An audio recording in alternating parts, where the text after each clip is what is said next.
What I hate most about this kind of panels, especially when Africans are discussing the issues in South Africa, we always approach this issue as if South Africa is a primary source of the problem. Remember, South Africa is a secondary source of the problem here. The problem starts in the countries where these Africans come from. The other Africans running to South Africa come from. So if we're going to always keep on addressing the root, I mean, the branch where the root is the problem, we're not addressing it. That's a big problem.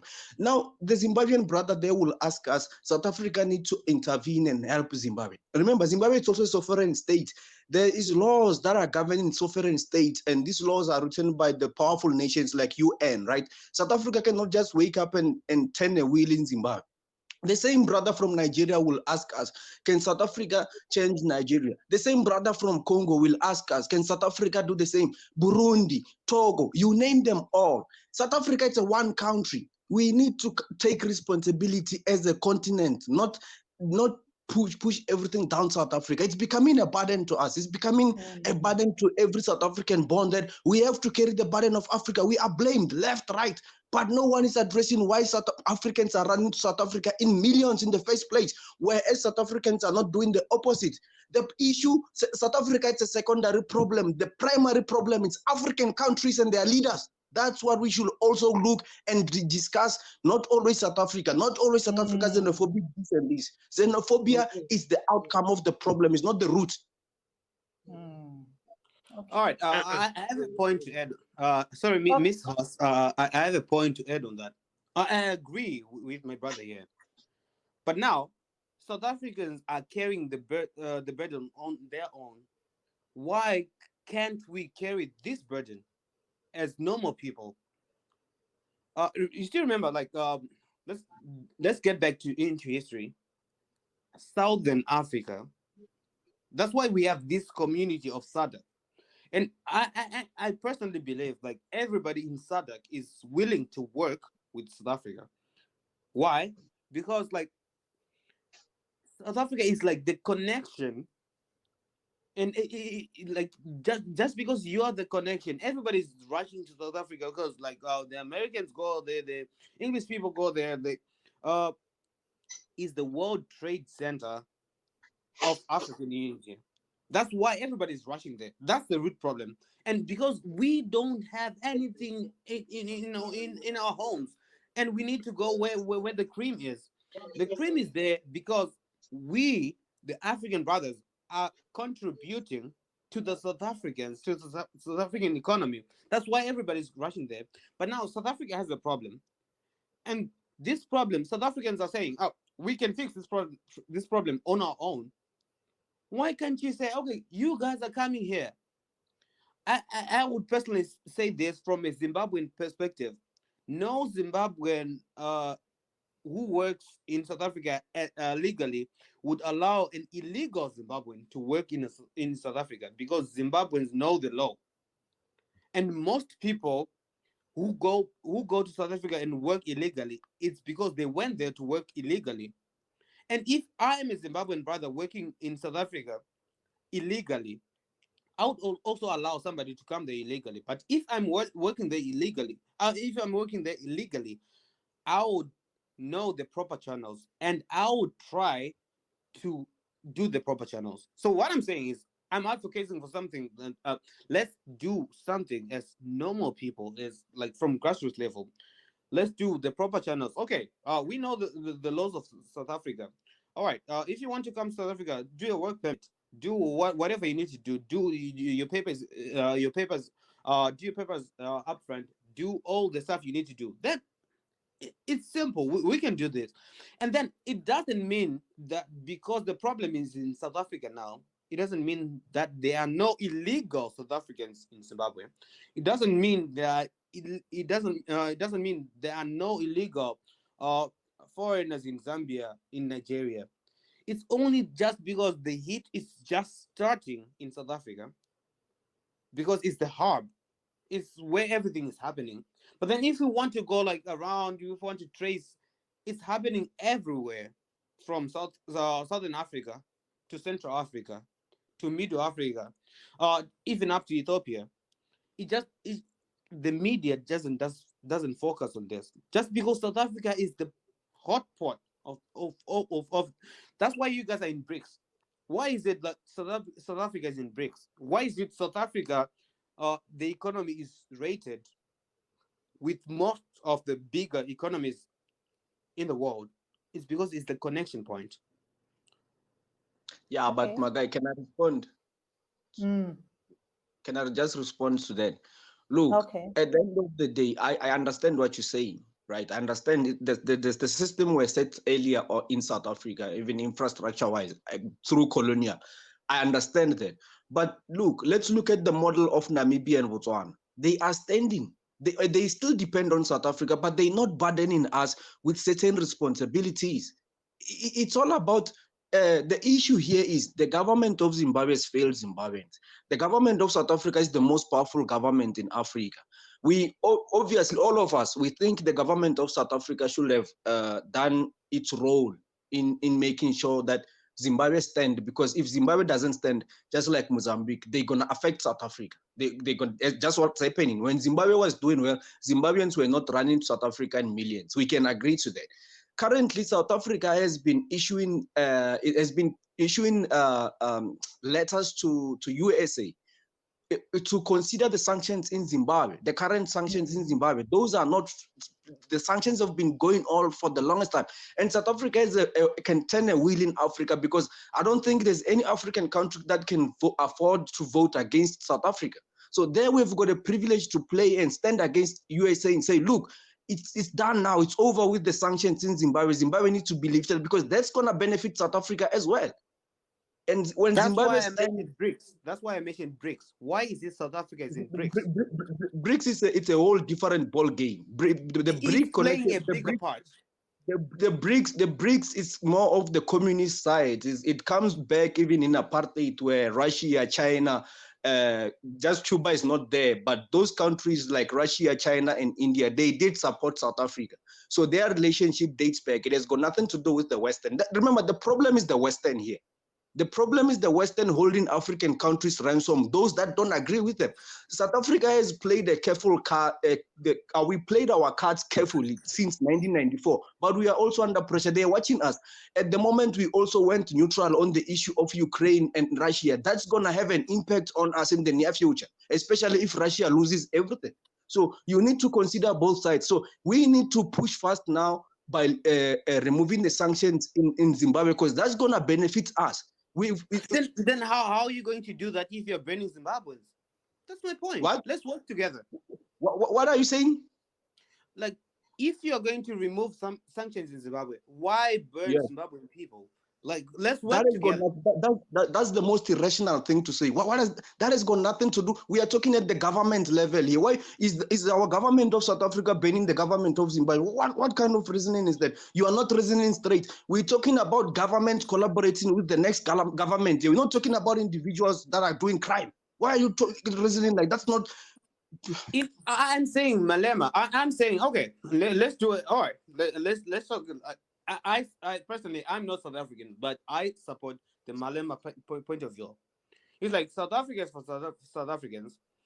Now I've been watching statistics, and I don't know how true this is, but then from these social media things that I've been seeing, they always saying like 5% of the South African land is owned by Black South Africans, and the rest is owned by whether Indians, whether those other, and I was angry personally.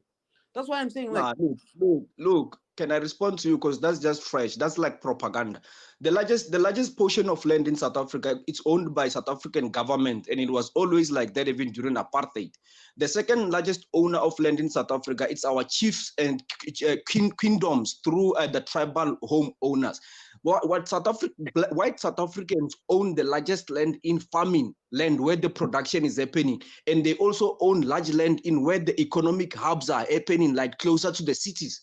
There is no, you can go through Google and everywhere, there's no information that cites that white South Africans own 70% of the land. That's nearly impossible. And remember, South Africa was never entirely colonized, because Black South Africans are one of the most resilient blacks in Africa. We literally fought so many wars with the colonizers, and some of them we won. So there was never a point where they just took the land of South Africa like open like that. It was the war. They took as much as they can, but some land they couldn't take. So the largest land in South Africa is owned by the government, the tribal authorities, and then the whites, they own land where the economic activities are happening. They own large land there.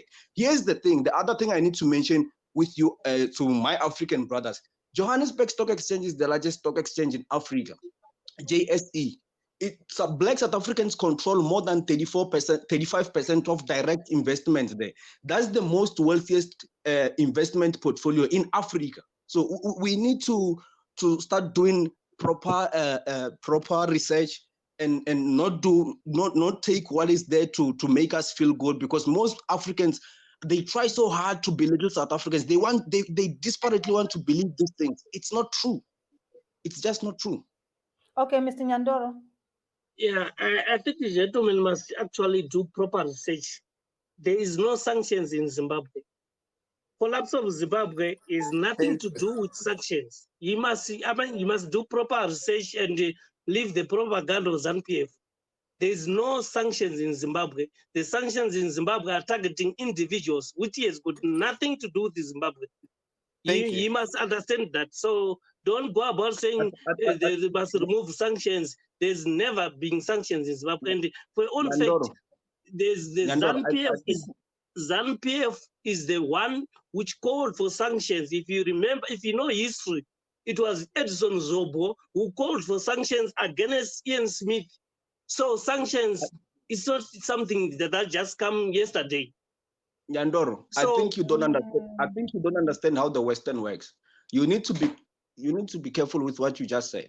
No. It seems you don't understand what is happening in Zimbabwe. Zimbabwe is leadership crisis. It's not about sanctions. It's not collapsing because of sanctions. Zimbabwe is not directly open to trade with every country. What the Western does is that they tell you that we have sanctioned your leaders. They sanction the people who are most powerful, who's supposed to be moving goods out of your country. How's that? Who are powerful, those who were given sanctions in Zimbabwe, they deserve it. They're the thieves of Zimbabwe. People who are stealing from the Zimbabweans. So they deserve to be given those sanctions. And remember, Zimbabweans are flooding in South Africa because it's the government of this country which actually opted to give them free permits. And people, they flock in here. If you remember the ZEP they were giving to people, didn't you guys sit down with the government and ask them, why are you giving the people this ZEP? This is the only, like you were saying, South Africa is the only good. South Africa is the only country which is flooded by foreign doctors. South Africa is the only country which is flooded by foreign teachers. South Africa is the only country which is flooded by foreign technicians and all the people. So you must understand what you are saying. Where are you getting this information from? Go to Bara and count how many Nigerian doctors are there. Count how many Zimbabwean doctors are there. I mean, you live in South Africa, but it seems you don't know what is happening, bruh. My brother, it looks like you are only focusing on Gauteng. We are talking about the entire No. You go anywhere. You go to Zeras. You go anywhere. Most of the doctors are Zimbabwe. There are South African doctors outside. You remember South African doctors, when they graduate, when they start working, they go out. Most of South African doctors are out of South Africa. That's why you're having foreigners. Almost, that's a lie. Most of South African doctors are outside. What? I'm sorry. I have a point to make. Do you know what happens in Zimbabwe? The people. What we say as Zimbabweans, we are the most educated people in Zimbabwe and in Africa, and that's true.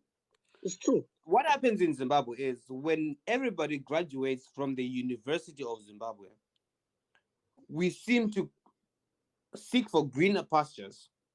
Yes. And greener pastures are either in the United Kingdom, in China, or in South Africa. Oh. That's true. I'm stating facts here. As a family man, if my kid graduates in Zimbabwe, just because that's an internal issue, our government has failed us. Okay, good. But then I still have to provide for my family. I would wait for my family to have a brighter future. That's why we have doctors graduated from the University of Zimbabwe. It used to be the University of Rhodesia, Nyasaland, like way back. These are institutions that are recognized world over. Why is it the United Kingdom asked doctors from Zimbabwe? Why is it our educational system is super strong? Just because we provide, I would say cream. We provide the best. And then the reason that what Zimbabwe is now failing is because all of the people, like look at the people who are in the UK, look at the people who are in the world over. I'll just say world over. Most Zimbabweans world over, they are the most educated. All right, I'll talk about ESCOM. Let's talk about South Africa. ESCOM. Yes. How did ESCOM go to South Africa? Yes. It's because of strife. He couldn't invest in Zimbabwe, but South Africa had what he needed as a business, what he needed as a businessman. Look at Nigeria. We're talking about same ESCOM. He's the same man from Zimbabwe, the man who, an engineer who started his own business in Zimbabwe, and Zimbabwe didn't have the basics that he needed for him to prosper. So as a businessman, he needed to go to find places where he would prosper as a businessman. Now we talk. Now we here we're talking about the government, guys. It's not about the government. It's about us as basic people. Let's not like talk. This government is bad. This is not our issue. My point is this is not our issue. As people, let's just work together. You would say like, okay, why is it Zimbabweans are getting more jobs in South Africa? Because they are good drivers. Okay, because why is it Zimbabwe doctors are getting jobs? They're paying because they are good doctors. Why is it the South African government is employing them? It's because they're good doctors. Why is it the English government is employing them? Why is it the American army now is employing Zimbabweans? Why? Why is it they have these channels? It's because Zimbabweans they have this thing. I'm saying as South African, if South Africa would say, okay, my Zimbabwean brothers, let's work together. We don't have a border issue. My Zambian brother, we don't have a border issue. We have great people. We have the system. The system is Okay. us. Okay. So I have heard you. I think right now I'm sure in the panel. I'm sure the people I have, Ms. Nyandoro and Vese, I think JJ. I'm not sure where JJ is from. Is Zimbabwean. Now looking at this problem, of course, now from this panel we are talking about the issues that are happening in South Africa, how the South Africans are doing A, B, C, D. But now looking at Zimbabwe on its own, right? Uh, Here where I am, we are almost midnight. It's 18 April. 18 April is the independence of Zimbabwe. Zimbabwe is turning 42 years on the 18th of April. My time is already 18 April, right? So here's the thing: 18 years later, and we are still Zimbabwean. We're still seeing Zimbabweans, fighting for their what? For their to have a right to work in South Africa, to stay in South Africa, and everything. 42 years into independence, guys. Mr. Nyandoro. Oh wait. Sorry, To Mr. be Nyan. honest, to be Sorry, honest Mr. with Nyan. you, Okay, Mr. Sorry, Nyandoro, Mr. just Nyan. give me a minute, okay? Go So, ahead, yes. all right. It's not we are fighting for something. Zimbabweans scattered all over the world. We are independent because we have this. Zimbabweans have this love for their country. Even me, like I have my love for my country. Even if I spend 40 years in a foreign land, I'll still come back to Zim. Mm-hmm. Even if I spend 40 years not in Zimbabwe, but I know what's happening in Zimbabwe day to day. That's why we have this social media booming in Zimbabwe. Everybody's following. We have Zimbabwe is not the place. Zimbabwe is the home. It's the heart that we have. Mm-hmm. I can have my family suffering Kubikita. I can have my family suffering there. But then the love that we have for all, why is it you're talking about independence now? Like, and everyone, like, look at all those people who are out of Zimbabwe. they would still celebrate Zimbabwe and they will still bleed. Do you still know Taiwan Magala, guys, because Zimbabwe, if we had a gala, as an independence gala, live stream, just Ziggy, you are a social media person. Just try to see the following. Why is it the international community is focusing so much on Zim? We are bleeding for our country, and we need our country to, and we have everything, and we need a chance. It's only that we don't have a chance, but we have everything. I'm telling you. So that's my point. And then for Zimbabwe, for the independence, I'm telling you, everybody's most of the things I wouldn't say much, but then I'll tell you, every Zimbabwean bleeds for his country. So what could be the lasting solution to this problem that we are seeing happening in South Africa? No, the lasting problem is there. You know what is happening. Let me start. The problem is South Africa. They just did their things unprofessionally. Remember, they give people permits, ZTP. They did not even announce within the period of 3 months to give them notice. Which, you know what? By the end of 3 months of your permits, we are not going to renew them. They kept quiet until the last day. And when they realized that, okay, they did something wrong, they said, okay, we are giving you a grace period for a year. Okay, Zimbabweans, we said, okay, that's fine. We are still in the grace period, and the Dudula things and all these people are starting. Why can't they wait for the grace period that we agree with their government? Then we'll see what we can do. Because honestly speaking, home is best. We don't enjoy being in South Africa. That's one thing these people miss. We need to go home. So they must just be patient. We're given a grace period by the government of South Africa, and then let's see what will happen after the grace period. Then we go back home. Of course, we were made fools by them giving us permits, thinking that maybe they will give us permanent citizens and all those things. But they changed their stance. It's fine. We accepted it. So why are they bullying us now? That is a problem.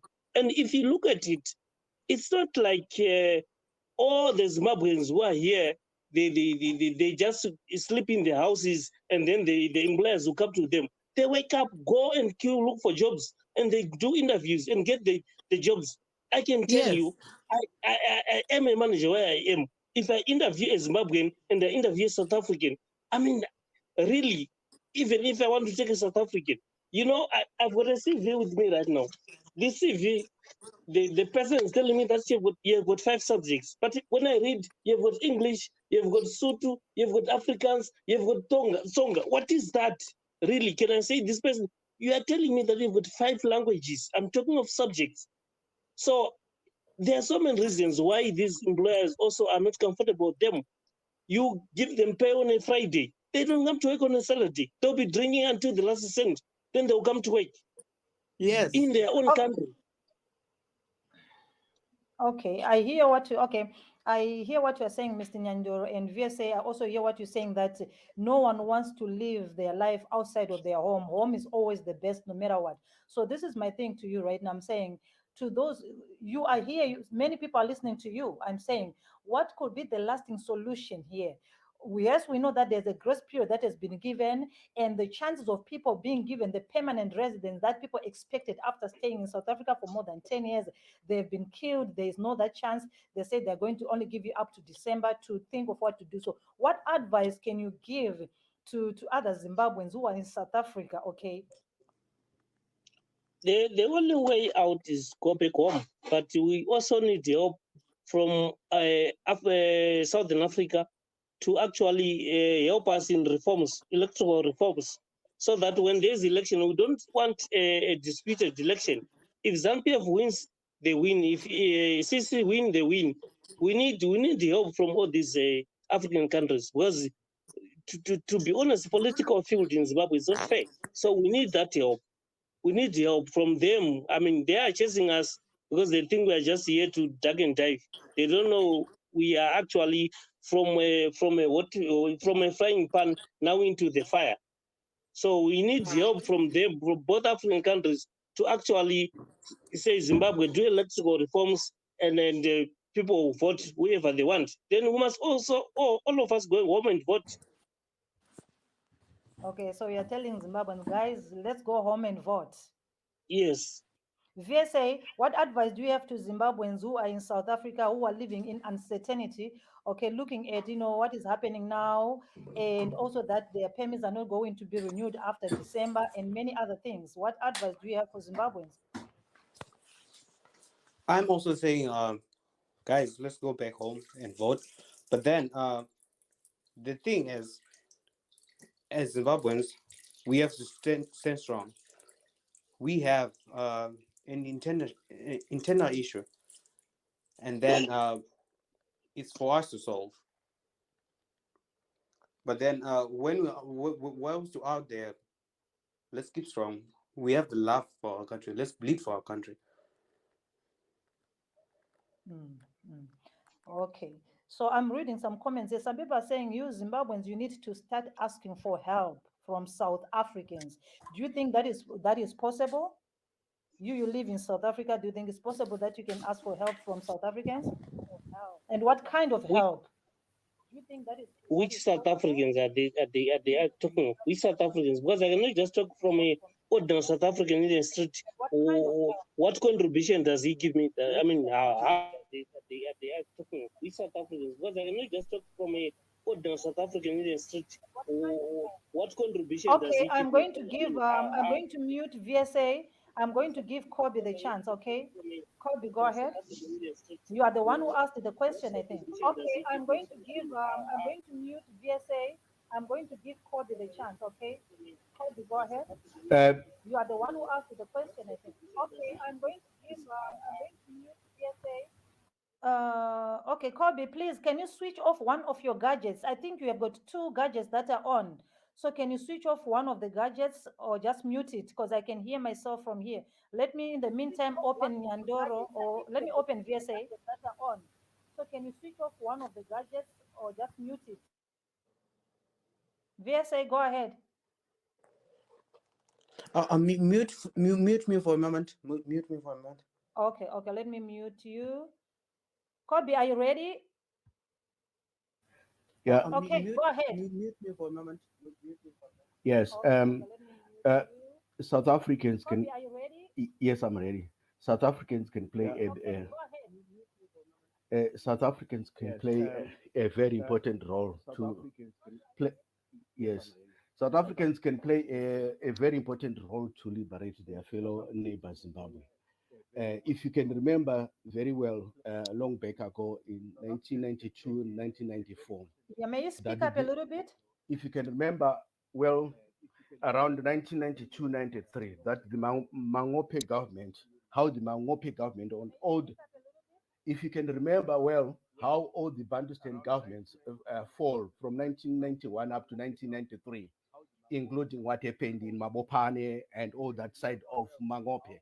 Okay, you can see how South Africans can work. Zimbabweans and South Africans are quite different as far as the culture. You know, the culture of Zimbabwe, it's a bottle culture, where, they are not free to express because it's only one culture which is dominant in Zimbabwe.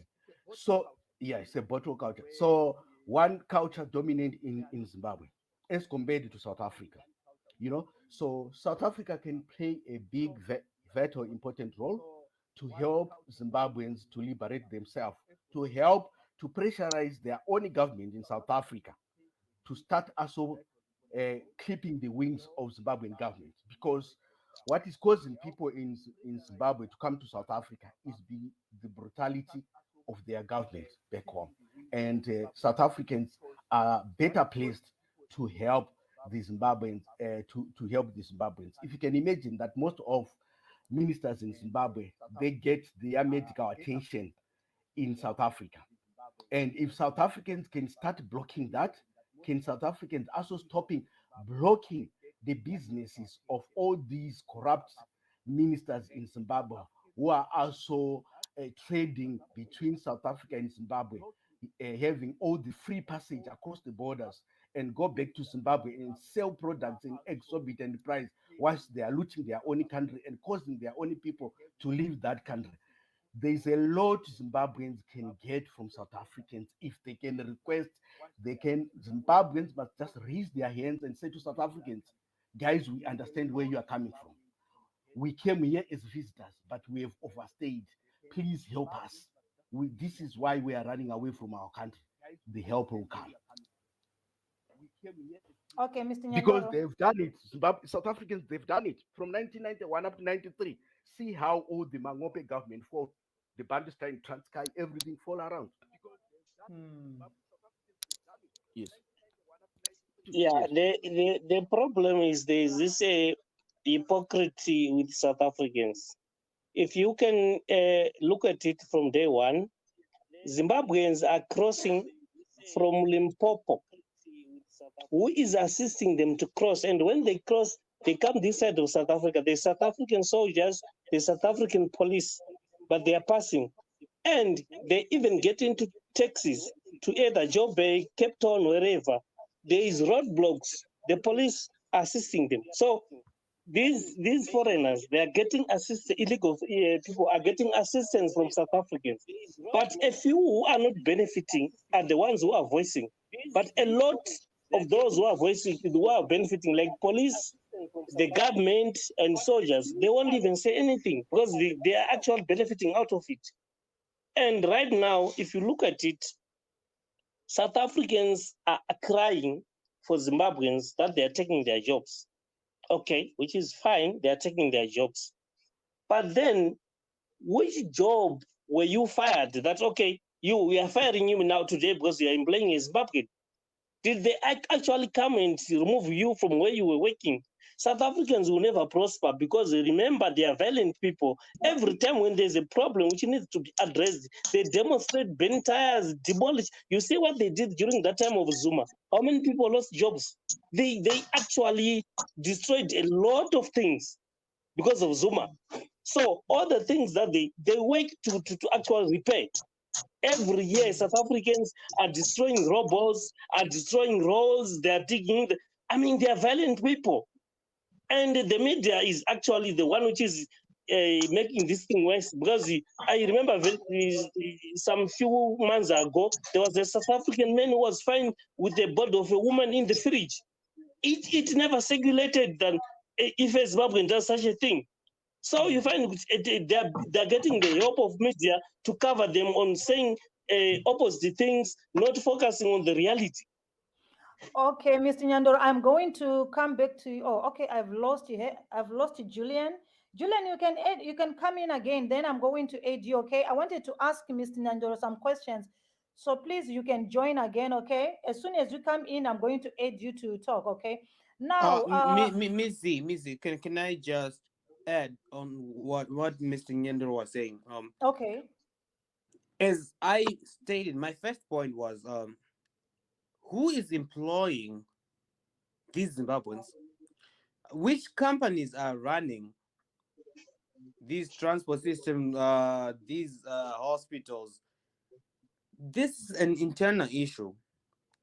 But then, as an ordinary South African, you cannot come and say, okay, just because I don't have a job, just because a Zimbabwean is working. I told you we have a history. When we grew back then, we used to have our mothers going to South Africa to sell those jerseys, everything. We used to have our fathers going to South Africa to drive those trucks. And this has been happening for a long time. And now it's not a thing that we can just wake up and say, okay, guys, Zimbabweans move out. Why is it there is a market in South Africa and these South Africans didn't utilize like what Mr. Nyandero was saying? Okay, I'll take a CV. Even it happens not only in South Africa, in Zimbabwe. A South African comes, okay, if you're a doctor and if a Zimbabwean like gives me a CV, I would not employ somebody because he is a Zimbabwean. I would like employ someone because he has the right qualifications for the job. I wouldn't like we are not mad. We Zimbabweans are, I would say, we are diplomatic, and we don't act just because we are angry or something. Zimbabwe has been suffering for a long time. We used to be the bread basket of Africa, but just because the way we solve problems, we have sanctions, we have whatever. Our economy is not good, but we're still surviving. Why? Because we act diplomatically.